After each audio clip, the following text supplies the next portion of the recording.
ఇవాళ రెహనా మేడం గారి గార్డెన్ చూడటానికి వచ్చాము.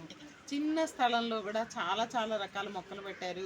అన్ని వెరైటీస్ ఉన్నాయి. అన్ని రకాల మొక్కలే కాకుండా ఆ మొక్కలకి కింద పెట్టిన పార్ట్స్ కూడా డిఫరెంట్ డిఫరెంట్గా ఉన్నాయన్నమాట. చూడటానికి ఆహ్లాదంగా ఉంది, ఆనందంగా ఉంది. ఇంకా ఇంకా బాగా పెంచాలి అని చెప్పని నేను కోరుకుంటున్నాను. ఓకే, పుచ్చకాయలు చెప్పేసి రకరకాల పుచ్చకాయలు అవి పెంచుతున్నాను. నమస్తే రహీనా బేగం గారు. కాదు, మేము మీ యూనివర్సల్ గార్డెన్ చూడటానికి వచ్చామండి. నాకు గార్డెన్ అంటే చాలా ఇష్టం. మీ ఇంటికి వచ్చాక చాలా ఆహ్లాదకరంగా ఉంది. అన్నీ ఒక్కొక్క దాంట్లో 4-5 రకాలు 5 రకాలు పెంచేసి చాలా బాగా చేశారు.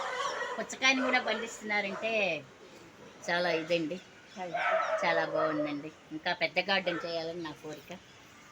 మళ్ళీ మీ విజిట్కి వస్తూ మేము కూడా ఇలా మొక్కలు తీసుకెళ్ళాలని. షూర్గా థ్యాంక్ యూ తప్పకుండా మేడం. ఇస్తాను. Always welcome. Thank you madam.